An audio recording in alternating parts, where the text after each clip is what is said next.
Hello guys, one more mini blog. ఈరోజు ఏంటంటే మా ఊరి చెరువులో మనం అప్పుడే ఫ్రెష్గా పట్టుకుని చేపల పులుసుని రెడీ చేసుకున్నామండి. దాన్ని వండుకుని స్టైల్ అని చూద్దాం. ముందు బాగా క్లీన్ చేసుకొని ఉల్లిపాయ మిరగాయ బాగా వేపించేసుకున్నామండి.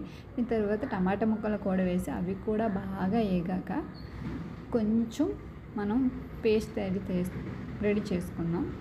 పేస్ట్ ఏంటంటే ఆవాలు, ఉల్లిపాయ, వెల్లుల్లి, అల్లం ఇవన్నీ వేసి మిక్సీ పట్టుకొని ఆ పేస్ట్ కూడా వేసి రుచికి సరిపడా కొంచెం ఉప్పు కారం కూడా వేసుకొని అది కూడా బాగా అంటుకునే వరకు కొంచెం బాగా ఫ్రై చేసుకోవాలండి.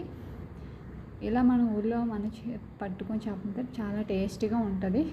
ఇప్పుడు మనం కడిగి పెట్టుకున్న చేపలు కూడా అందులో వేసేసి అవి ఉప్పు కారం మసాలా అవన్నీ బాగా దానికి పట్టేటట్టుగా మనం దాన్ని బాగా కలపాలన్నమాట. పైకి కిందకి బాగా కలపాలండి.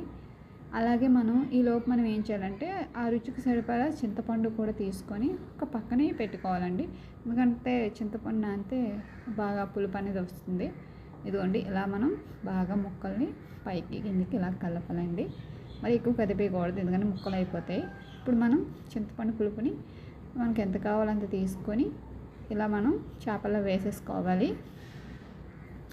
కొందరు పులుపు ఎక్కువ తింటారు, కొంత తక్కువ తింటారు. చూసుకొని తీసుకోండి. మాకైతే ఎంత సరిపోతుంది కాబట్టి మేము అంత తీసుకున్నాము.